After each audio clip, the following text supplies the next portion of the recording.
The True Crime Society podcast contains adult themes and violence and is not intended for all audiences. Listener discretion is advised. If you'd like to skip the intro, please refer to the timestamp listed in the episode description. Thank you.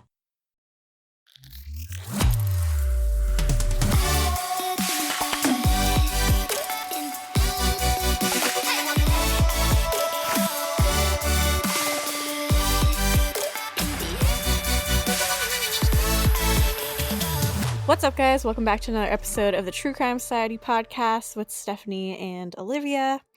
It is, what's today? December 7th. So we're really getting in the... What? Sorry. Oh, no. Go, because I just thought of something I want to add in. Yeah. Okay. Just maybe just start that bit again because then it will flow better. Or you could leave it in just because it's funny. Because someone... I'll just keep going and I'll explain. Okay. It is December 7th right now, so we're really getting in the mix of the holiday season. So we did have a message from someone and they said, can we please also remember to say the year when we say the date, because they were listening and they weren't quite sure of what year it was. Like what year we had recorded, not obviously what year they are listening in, but they're like, can you please make sure you add the year in? So December 7th, 2023. Well, sorry, I assumed everyone listens very prompt as soon as we release because they're all such big fans. So I actually meant to tell you about that and I just totally forgot. So I said, yeah, we will try and remember. So we have remembered first time since we got the message. So that's a win. Ending off 2023 with a bang. That's funny. So yeah, it is 2023 for those who are unsure, listening years later as new fans, as when me and Olivia are rich and successful and having amazing lives. Anyways. Dreams are free. Yeah, right. Holiday time, crazy. One thing that frustrates me the most about holiday time is you and I were talking about the other day, is just like traffic from the week before Thanksgiving until like after New Year's is horrible. And I don't really I understand why like everyone's out shopping more and all that, but like it still just doesn't make sense to me, because I also hear the news being like everyone's online shopping and no one's going to stores. So what is everyone doing out on the road? I don't know if it's the same there, but I feel like a lot of people here mainly work from home, but now because it's kind of the end of the year here and like things do shut down over Christmas here, maybe everyone's like rushing to go into the office for one final time for the year. I don't know. Maybe that's part of because I agree, the traffic here has been horrendous. I'm like, what is going on? Don't know why. It's crazy. My drive home from work, it's normally like 15 minutes and there's no interstates. It's like some back suburban roads, one main-ish road, but it's still only like one lane each way, and it gets gridlocked so bad. And I don't get out of work at normal time. I get out pretty early, like 3 or 3:30, and everything's just gridlocked and horrible. And Mike goes to work earlier because he works at night, so he leaves kind of around the same time. So he leaves here at 2:30. He said everything's already backed up around 2:30 too. Just ridiculous. Like, let's all stay home so I don't have to deal with this. The good old days of 2020. I know, because I worked through 2020. Like, I had to go into my job. There was no one out. It was crazy. Not to say we miss it, because it was pandemic and it was horrible for anyone tries to get mad. There were some positives. Like, you obviously had to find the positives because otherwise we all would have lost it. But that was absolutely positive. Having no one around if you ever needed to go anywhere, that was good. Good times. Yeah, definitely. So yeah, that has been a pain. But yeah, I don't know. Anything going on with you? Anything interesting? Yeah, so holidays are in full swing here, I guess. We were just saying in Patreon that here the school year runs basically February to December. So we nearly finished school for the year, which is exciting. Nearly on big summer break. And it has been so hot. I went to the shops the other day because it's like tonight at my kids' school, they've got like a Christmas thing where Santa comes and they have Christmas carols and stuff. So I went to the shops the other day to try and find like a Christmas t-shirt or something for them. And I found these really cute Christmas, we call them jumpers, sweaters, like, you know, the patterned kind of ugly sweater. It's got bells on it. And I was like, oh, wow. When I looked at the price tag, $2. I'm like, what is going on? And I feel like they're on sale because it's like literally 110 degrees. Like nobody's so no wearing one wants to buy a Christmas jumper. Yeah. So it's just hot. Like, this is some apparent massive heat wave and it is very hot. I'm recording in the dark to try and stay cool because it's very, very hot. $2 for a sweater is pretty crazy though. Like, they have to be losing money. Like, and to be fair, it is a Kmart sweater, which Kmart is like big here. I think in the past we've spoken about it too. Like Kmart is kind of the equivalent of your Target, because I know Kmart there isn't apparently very good. So I don't even know Kmart here if it is exists big. anymore. There's massive Kmart Facebook groups and stuff. Like people love Kmart. So the jumper itself probably would have only been $20 or $25, but still $2. I'm like, can't beat that. Yeah, definitely. I was just also saying, I know like people don't care and probably just are like, but I just wanted to say I've been craving pizza so I'm saying it because I need to know if anyone else is like this. I've been really craving pizza for days, but as I've said, I have social anxiety. I just have like random anxiety triggers of random things. Some things I'm fine with, and some things I'm just like, it's like horrific. My body acts like I'm gonna pass away. So for me, one of them is going into places like pizza places or delis, places where like men usually work there, or there's usually men there on their lunch break, and I get really intimidated feeling, and I feel like a stupid like little girl. So like I literally cannot go into a pizza place and just order pizza. I could get pizza delivered, or I could have someone else get me a pizza, but the thought of going into a pizza place like, hey, can I just have like one pepperoni slice? Oh my god, I feel sick thinking about it. I don't know why. Like nothing traumatic has happened to me ever at a pizza place or deli, but it just makes me afraid. Intimidates you. Yeah, I feel very intimidated. Like I'm just like a dumb idiot girl trying to get pizza, and people are like, look at this girl trying to get pizza. It's funny, isn't it, how the mind works? Like that's how you know it's mental illness. Like, oh gosh. I don't know what it is. Same with like getting my oil changed. I do it all the time, obviously, as someone with a car, but every time I have to do it, I feel sick. You have to go in there and assert yourself. I can't. I'm just a little kid. It's like all those memes, and it's like, why are you asking me? I'm just a 35-year-old child. Yeah, or like when you need an adult and you realize you are the adult. Me too. I'm like, where are these children's parents? I'm like, God, I am the parent. Yeah. So if anyone else has like really dumb anxiety triggers like that, let me know so I feel less stupid about myself. But you know what? We're all doing the best we can. So that's my random statement of the day. I guess we'll get into it after that, or yeah, sounds good.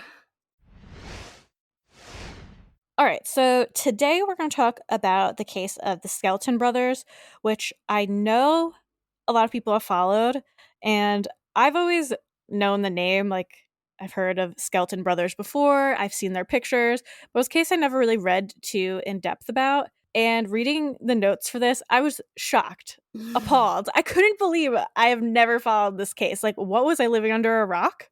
I feel like maybe it kind of happened. Like, I know social media was still a thing then, but this wasn't kind of peak social media true crime time. If this was happening now, I feel like it would be an enormous case. Yeah. Yeah. So I feel like it kind of has flown a little bit under the radar just because of that. It's a little bit older, but the actual facts and details are just unbelievable. Yeah, it has so many twists and turns. Like, it almost doesn't seem real, this one. So truth is stranger than fiction in this case, absolutely. Definitely. So if you are like me and have not heard of this case before, buckle up because it's a wild ride. Police say 3 missing boys may be in extreme danger. A frantic search in the town of Morenci. The search for 3 missing boys growing more desperate with every passing hour. We know their dad lied to police. The brothers are ages 5, 7, and 9. They're from the town of Morenci, Michigan. An all-out search near the Michigan-Ohio border. The FBI now getting involved. This community is beginning to fear the worst. Still no sign tonight of Andrew, Alexander, and Tanner Skelton.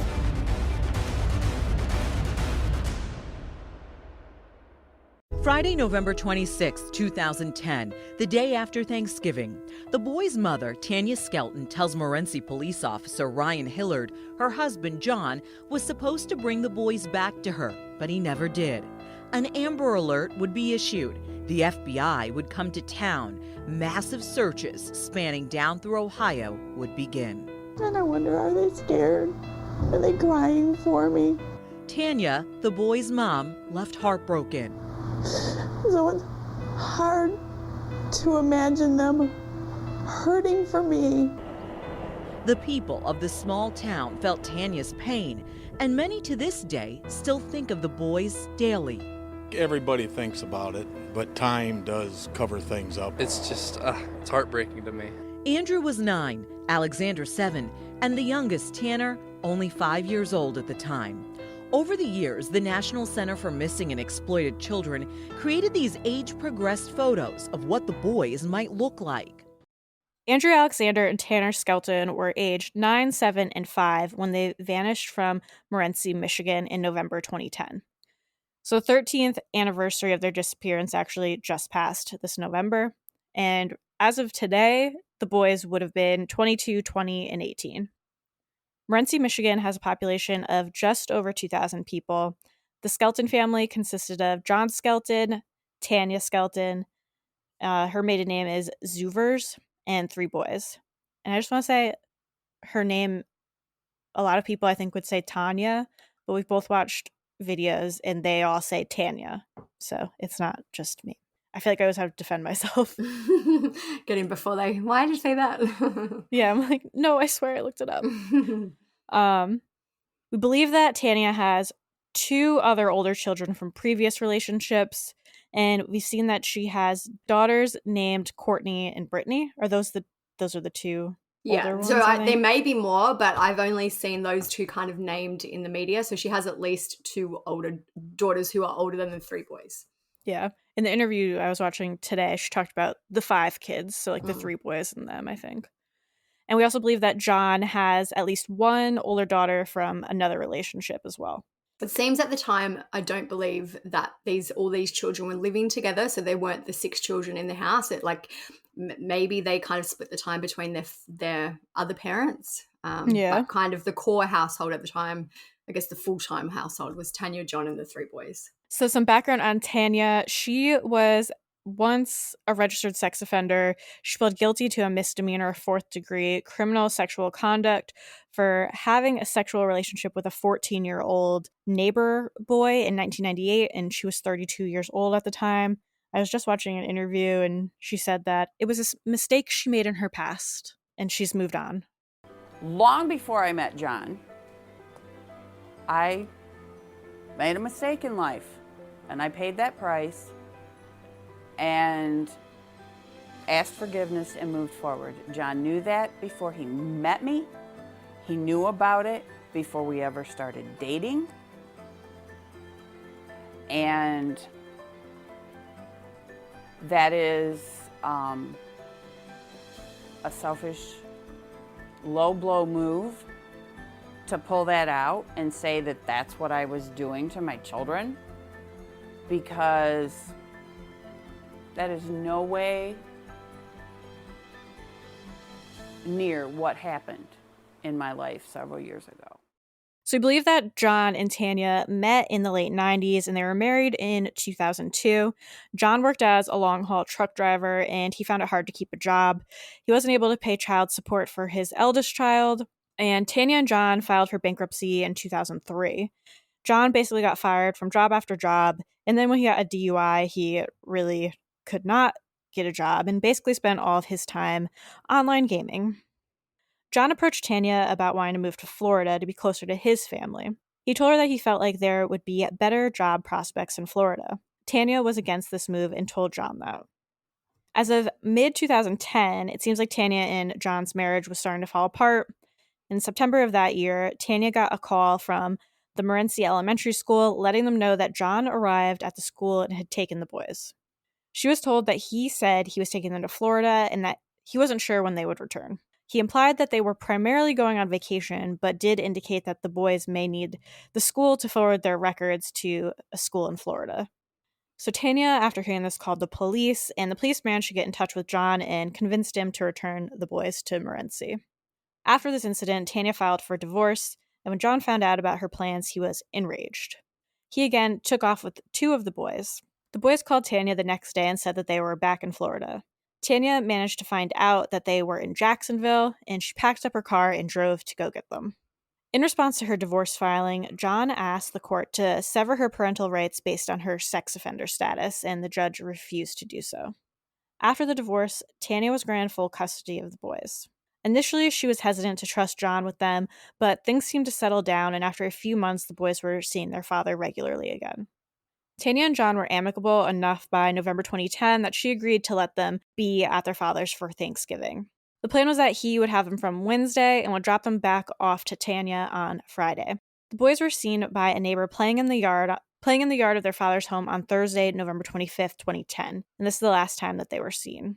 So on Friday, November 26th, 2010, when it got to late afternoon, Tanya became worried when John hadn't returned the children and he wasn't responding to any texts or calls from her. So she ended up driving to his home. When she arrived, the house was empty.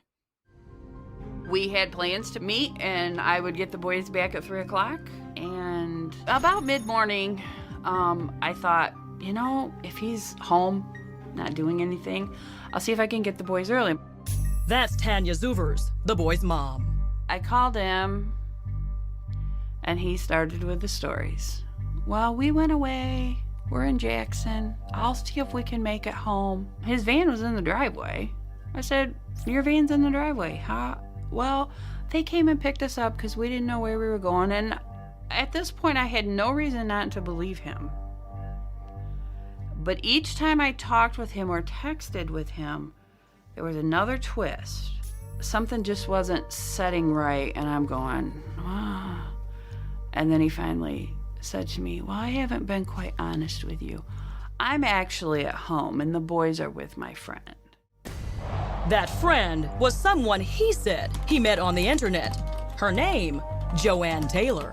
So I asked him, well, when your friend brings the boys home, are they bringing them to your house or my house? Well, I'm not sure.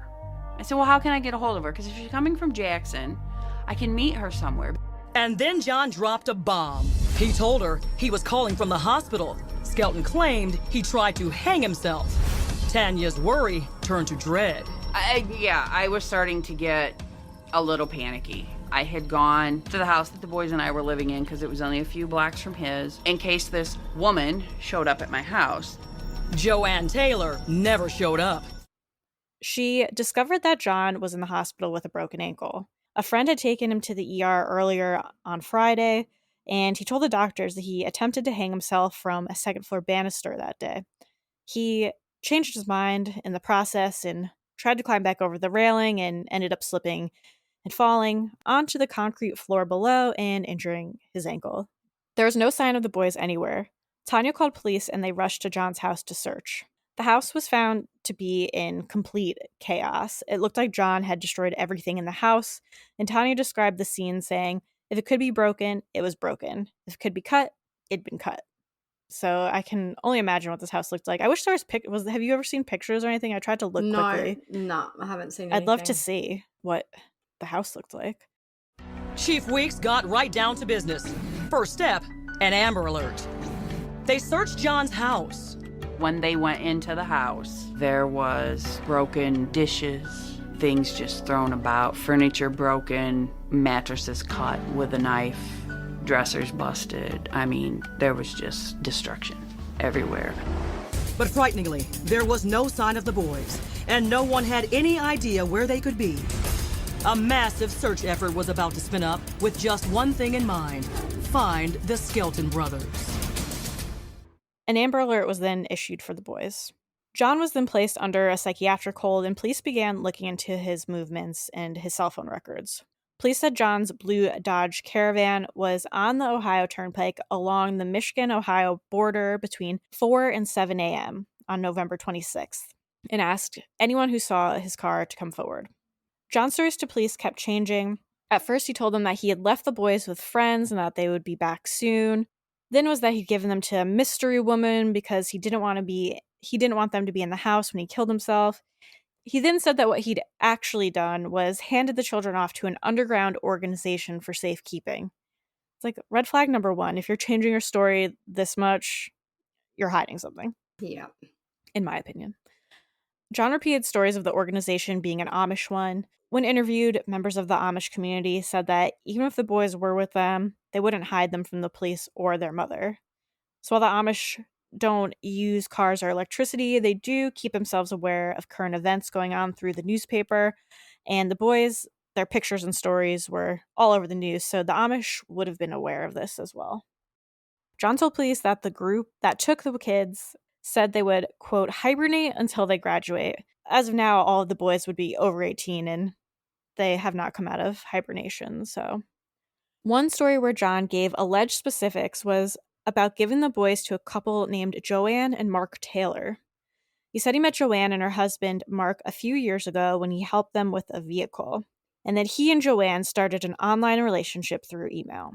He told investigators that on Friday, John contacted Joanne and asked her to pick up the boys and to take them to Tanya's house.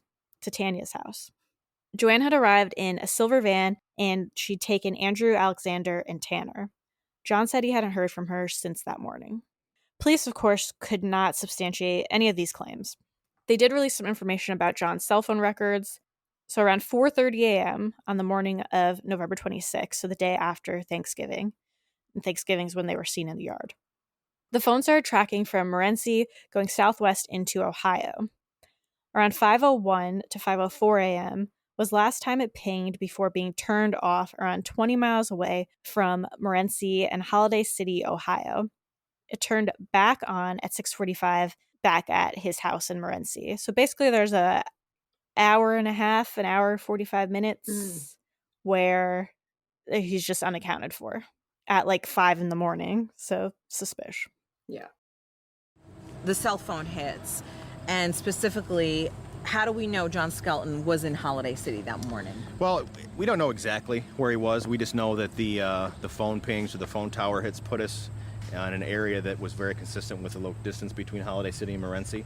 And knowing what we know from some of the things that Skelton has said, along with talking with family members, this was kind of an important spot to them. I don't know if they had some family outings here, some different things that happened in Holiday City or around this area. So it was just very consistent with the information that the evidence led to, along with some family confirmations that this was a good area. And he knew this area like the back Absolutely, of his hand. Right. The turnpike is right here, the 80-90 turnpike.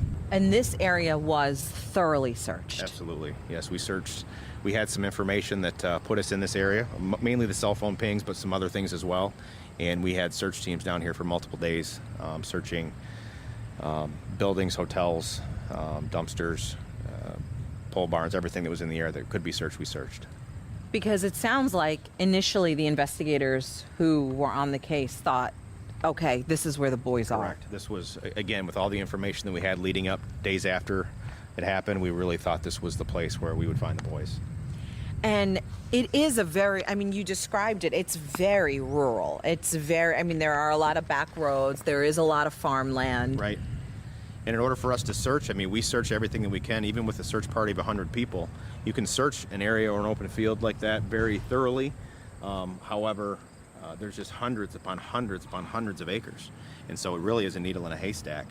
And we searched the best we could with the evidence and relating to the evidence that we had, but there's just no telling. And then at 5 a.m. approximately, what happened? At approximately 5 a.m., we received no further tower hits. So basically that means that the cell phone company did not have any more data to provide to us indicating where that phone would be.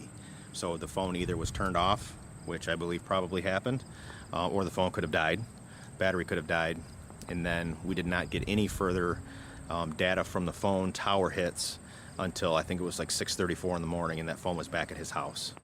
Tanya said, you can get on and off the Ohio Turnpike from there. It's a lot of wooded area, and that became an area of interest. Tanya spoke about the large-scale search for the boys. She said, I've lived in Morenci my whole life, and the boys were well known. The school offered up some buses, loaded them up with volunteers, and took them out to search the sites. The boys' aunt, Tennille McCain, said the days ran together after that. It was a lot of craziness, a lot of wondering what the next step was. How do you prepare for something like that? I saw in some of the videos I was watching today the area where his phone was pinging and where they were doing the searches.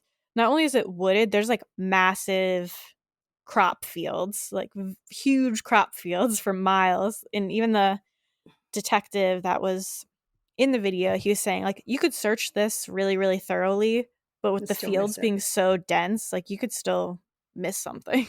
Even when we talked about Madeline Kingsbury as well, like she was found in an area, she might have been moved, but yeah, like it happens all the time that things are missed, even with a very thorough search. Yeah.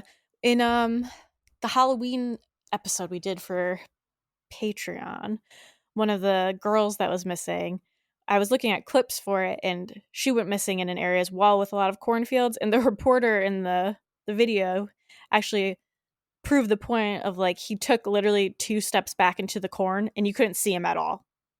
Like, totally vanished. I don't know if these were cornfields, but still, they're all dense fields. Yeah. So police also searched John's computer and found that he had searched for rat poison and for information about breaking someone's neck with your hands. DIV reporter Sandra Lee would later ask John about the searches. She said, he said the boys asked him about a specific scene in a movie where someone slips and breaks their neck. And he said that he searched that on the computer about this neck-breaking scene, and he said they had a great time. It was a beautiful memory. I don't know if I would describe searching for neck breaking with your young sons on the internet as a beautiful memory, but... Yeah, even though I think that's probably a lie, but still. So on the computer, police were unable to find any evidence of any communications between John and the Joanne Taylor person that we mentioned before. John made a post from his Facebook account on Wednesday, November 24th that said, "I love my wife very much. May God and Tanya forgive me." Also, I was like, that's the day before Thanksgiving that he made this post. Yeah. And all that time, no one... Maybe they just assumed, like, he was talking about marital problems or something. Like, maybe he made a lot of dumb posts. I don't know. But yeah, that's I agree. Like, now we know it's a red flag, but at the time, maybe it was just part of his unhinged behavior. Back then, it was just John being John. Mm-hmm. We had a really cool message this week too that one of our listeners actually purchased 4 skylight frames to give out this holiday season. We really love hearing about your purchases, so let us know. So as a special limited time offer for our listeners, get $15 off your purchase of a skylight frame when you go to skylightframe.com/society. To get $15 off your purchase of a skylight frame, just go to skylightframe.com/society. That's skylightframe.com/society. So after John was released from the hospital on November 30th, 2010, he was arrested and jailed and put under suicide watch. He was eventually extradited to Michigan and charged with 3 counts of felony parental kidnapping, 3 counts of kidnapping, and 3 counts of false imprisonment. He appeared in court at a hearing on December 16th, 2010, and during this appearance, he told the court that he'd given the boys to a stranger in a van from an organization. He did name an organization at one point as United Foster Outreach and Underground Sanctuaries. Police have said they don't believe any groups with these names exist, though. The judge ruled that John would be held in custody indefinitely for being in contempt of court. And a month later, at his contempt of court hearing, John once again refused to say where the boys were or who they were with. So in February 2011, police announced that the investigation was no longer a missing persons case, but that it was a homicide investigation. Even though they did say it was a homicide investigation, there wasn't enough to charge John with murder at that time, and he was charged with kidnapping and unlawful imprisonment. One thing, just to add in here, one thing that I thought was interesting, in one of the videos I watched today, one of the homicide detectives, or one of the detectives working on the case, said one of the reasons they did this was because people kept thinking they were spotting the boys, like, in a rest area, at a gas station. They're getting in all these tips when they had reason to believe that the boys were most likely deceased. So they're like, we needed people to start looking, like, in ditches, remains. like in their yards, in sheds, to look for the remains, versus being like, oh, I saw, like, these 3 young boys at a rest area. So I thought that was interesting. So as part of a statement read in court at the time, it was revealed that John had given away some of the boys' belongings. He had given their winter coats and toothbrushes to an aunt before Thanksgiving, saying they didn't need them anymore and that, quote, he didn't want Tanya to have those memories. So John took a plea deal with prosecutors and pleaded no contest to 3 counts of false imprisonment. The kidnapping charges were dropped and he could have faced life in prison if he was convicted of the original charges. He pled guilty in September 2011 and he was sentenced to 10 to 15 years in prison. So in 2011, Tanya checked herself into a psychiatric hospital. She said that she hit rock bottom at that point. In 2017, I know we're kind of jumping, but there wasn't really a whole lot going on in the case, I guess, just, investigating tips and searches and things like that. But in 2017, the remains of 3 children were found in a shed in Montana. I actually remember this happening, and I remember thinking this surely has to be the boys. What other 3 children are missing? I thought this was the end of the case, but it wasn't. John said at the time that the remains were not the boys, and he didn't lie about this, which is amazing. He turned out to be right. This is info about the remains from CBS. It says facial bone fragments and teeth of 3 children found in a Montana shed last fall are more than 99 years old. They ruled out any connection to any recent missing children's case. Forensic scientists believe the youngest child to be Native American. Tests done at the University of North Texas determined the remains were those of an American Indian child between 2 and 5 and 2 others aged between 5 and 9. So definitely not the Skelton boys. There's a really interesting article from 2018 with the reporter that we mentioned earlier, Sandra Ali. She sent a letter to John, and months later he replied. I believe she's also part of a podcast about the Skelton brothers, which I listened to years ago. I think it's called Unshakable, if I remember rightly, but I'll have a look and post I think that was it. They mentioned it today, something like that. I actually saved it again because I wanted to re-listen, but I haven't had a chance yet. Or was but it I did like listen Shattered? to the whole thing. Hold on, I'll just find it quickly so I can give you guys the right info. Shattered. Okay. Shattered Black Friday. That's what it's called. I was close.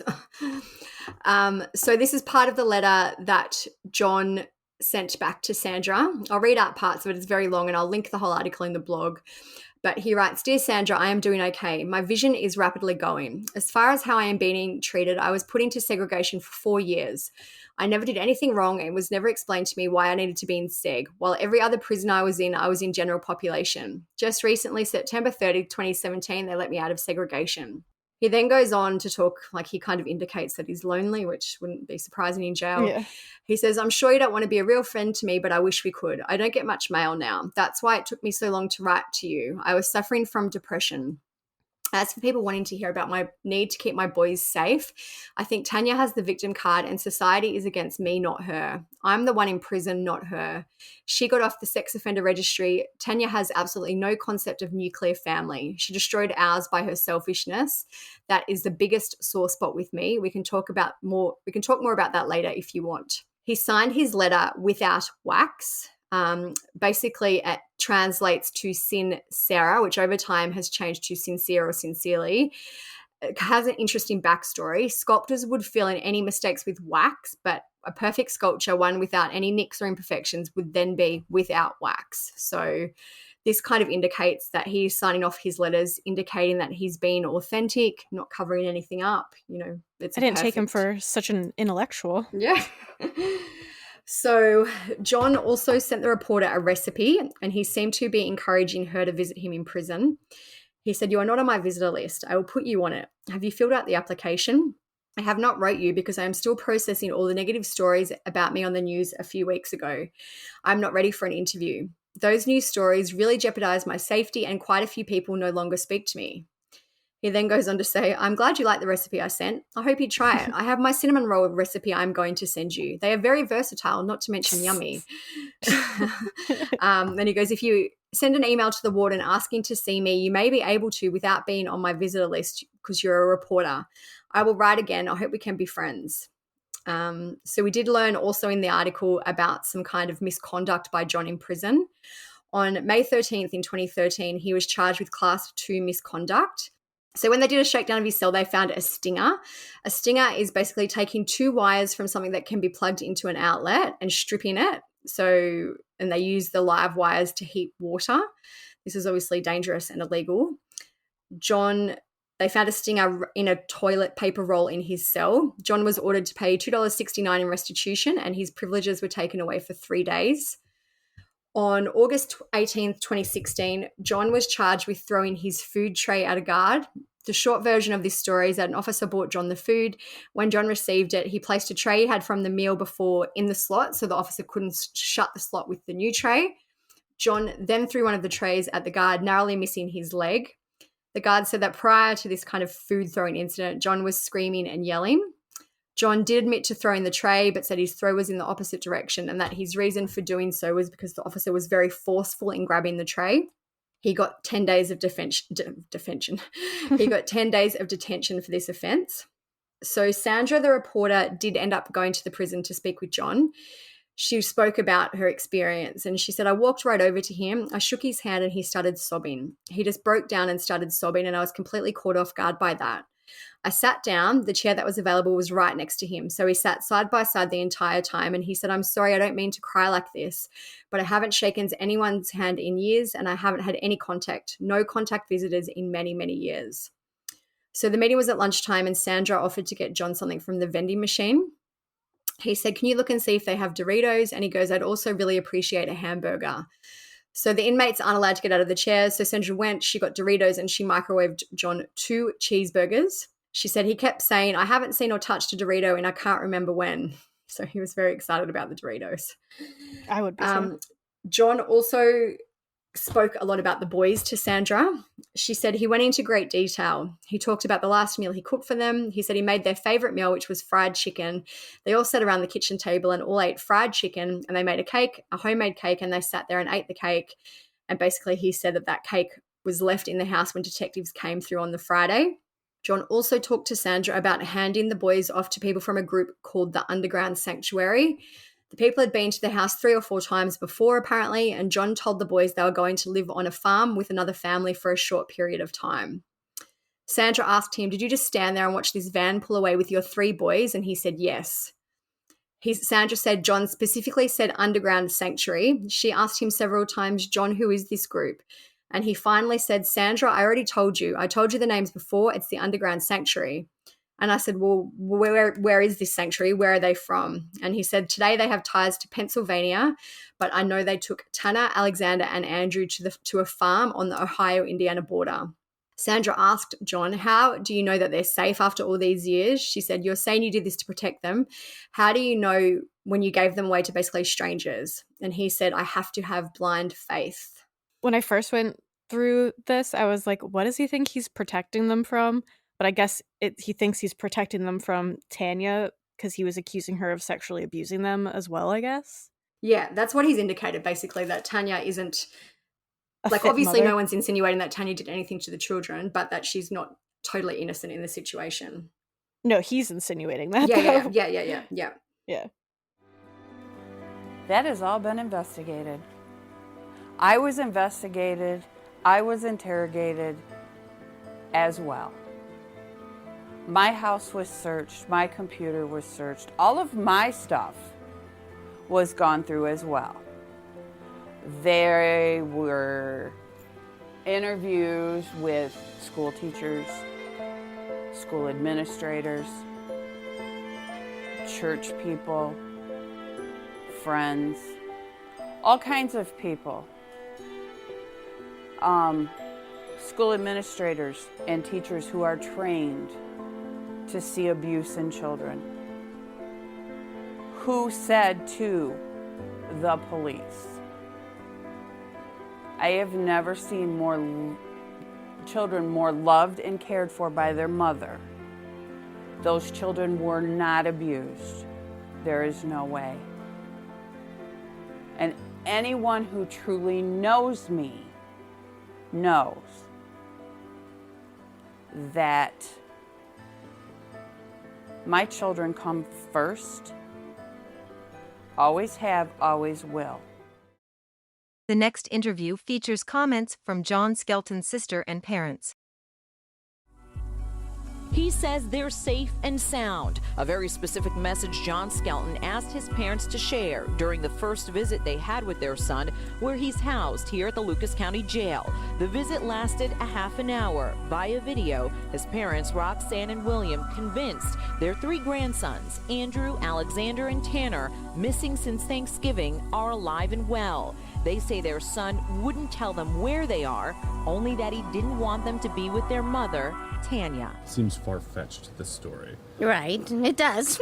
It does. I'm not going to deny it. Yeah. The people that are going to question all this and say, well, there's no way that there's a group that can do this, and that's impossible, that like these kids haven't found the internet or a phone or something like that. What do you say to those kinds of... Well, I've thought about that. I question that too. Why hasn't them boys Did anybody ever think maybe they're happy where they're at? The Morenci police are, there's no way you can hide children. Well, I pulled up 186 cases of underground children that have been hidden. A few years back, I was down here in Jacksonville, I was filling up one of my other truck with fuel. And had my back there, and a gentleman come up behind me and he asked me not to turn around and said, I know of your plight, I know your sons are okay. Really? And I says, thank you. And that was it? That was it. He didn't turn around? So John was first eligible for parole in 2020. Tanya wrote a letter to the parole board stating why his request should be denied. She said in an interview, I said, where are Alexander, Andrew and Tanner's rights to be in a loving home with their mum, to enjoy time with their sisters, nieces and nephews and all the extended family who love them so much. She said the right to be in school and enjoy all the milestones they have missed. They should be home, living in a comfortable, loving life, not hidden away where only one person, John Skelton, knows where they are. So his parole request was denied at that time. He was eligible to apply for parole again in 2021, but he didn't. In August 2023, so recently, the Michigan Parole Board voted to permanently deny John's parole. Tanya gave this statement to the media. She said, I am pleased by the decision to deny parole for the remainder of John Skelton's sentence. Even though it is only going to be about 2 years until they release him, at least I know we don't have to go through the stresses of him being granted an early release due to the parole. So Tanya has spoken to the media about the situation. She said, I wonder, are they scared? Are they crying for me? It's so hard to imagine them hurting for me and not being able to do anything about it. A few years ago, Tanya gave an interview. She said, I will never quit looking. I will continue to fight on their behalf for justice. I hope that at the 20-year mark, I'm not having to give interviews to mark that date that will have answers before then. I could not fathom sitting here 10 years ago still looking for answers. So now we're at 13 years. So it's creeping closer and closer towards the 20-year mark. So John has stated that the children are still alive. He said they will never be returned as long as their mother has custody of them. His relatives don't believe that he would have harmed them, and John has always maintained that he never hurt the children.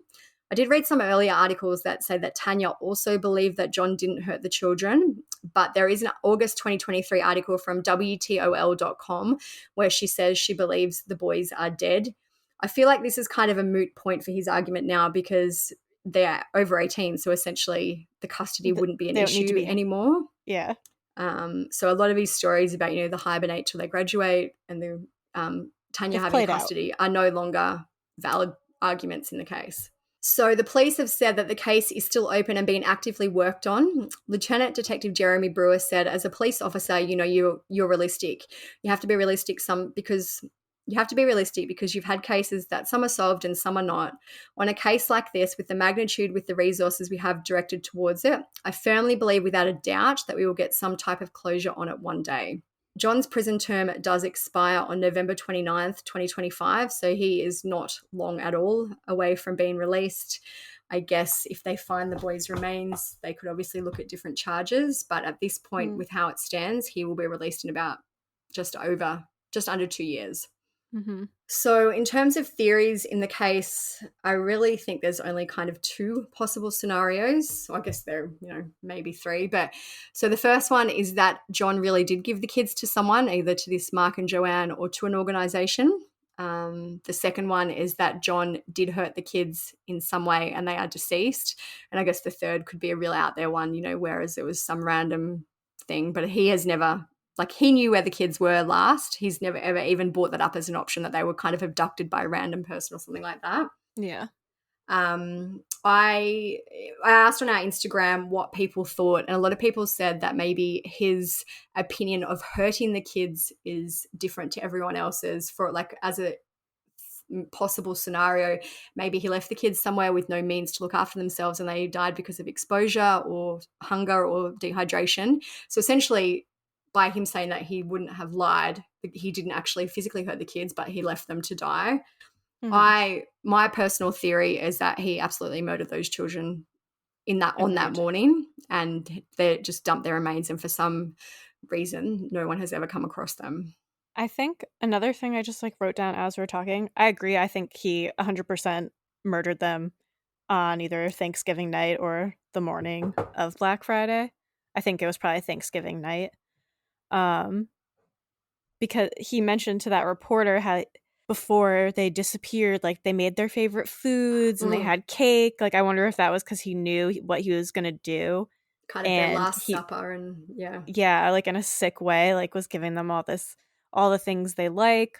And I think that he was going to commit suicide because he killed them. Yeah. And we've talked about in other episodes of like the familicide episodes that we've done, how the reasons people most likely do that. I think this is 100% to get back at revenge at Tanya and like a last bid for control, because said how when she filed for divorce, he was like outraged, and then he's trying to get custody taken away from her, and the judge was like, no.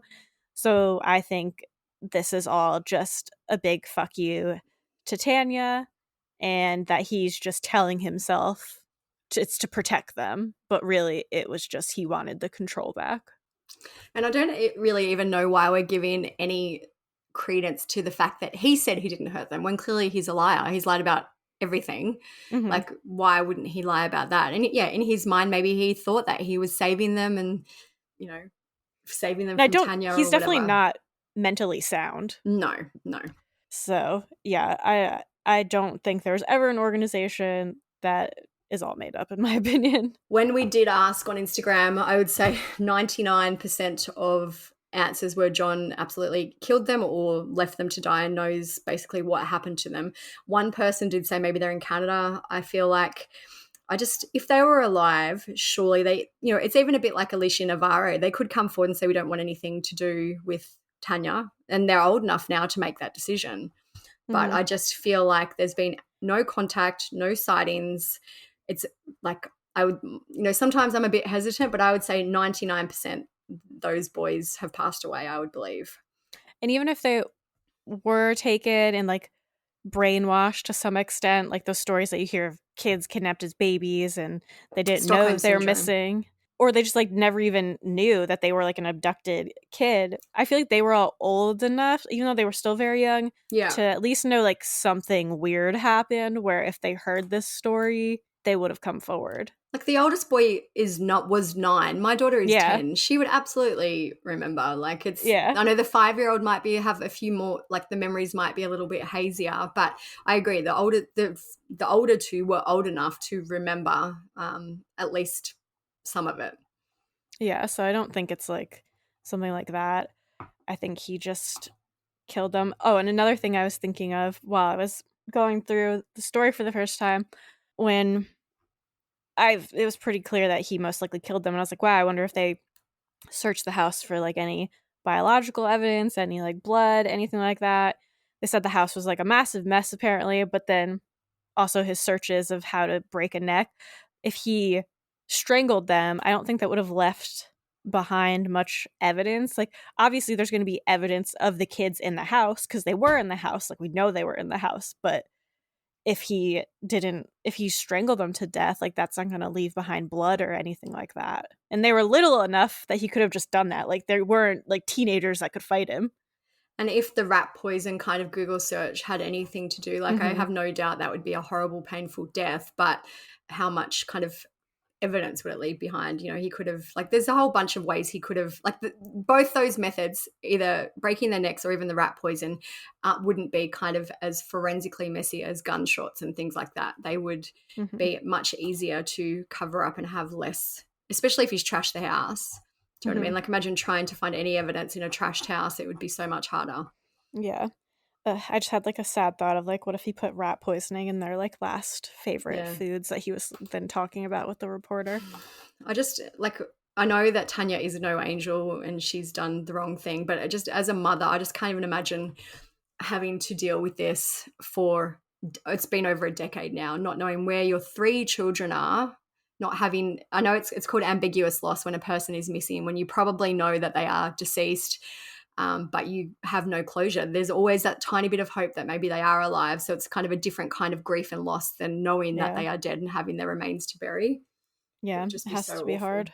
Especially knowing that most likely this one person knows what happens. It would fill me with rage every single time John was like, I gave him to an organization. Like, no, you didn't. We all know you didn't. Yeah. And he has held on to that story. It's wild. Like I guess, I don't know. Will he ever tell the truth? I highly doubt it. No, I don't especially think so. while the remains aren't found, because he will be able to get away with it, it seems. He's gotten away with it for 13 years, so why not keep it going? And he seems to enjoy acting like a martyr, like, I gave them away to save them. So, like, expecting people to be like, oh, wow, like, that was so selfless of you. He's definitely playing the victim, like, I'm so lonely, and crying when the reporter shook his hand and stuff like that. Like, can I just have one Dorito? Fuck off. So yeah, just a very, very sad case. I actually have been looking, like, for some reason these kind of cases have been popping up a lot on my feed and on, you know, my history and stuff like that. So another case, we might actually do this kind of as a series eventually, you know, do an episode every now and then about children who were pretty clearly taken by their parents, and the parents have always denied it.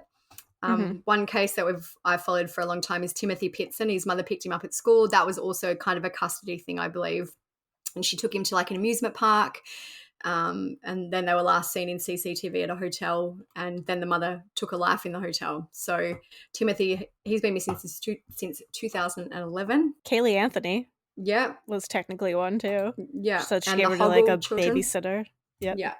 The Hoggle children are another multiple children in one family who are still missing. The mother is in jail or in a psychiatric facility. She will never, or hasn't said where they are. So there's definitely been smaller ones too that, like, I just can't remember the names. I know there's been times that we've talked about of them being like, oh, they gave them to this random person to watch. They gave them to this babysitter. Just like random occurrences. Yeah.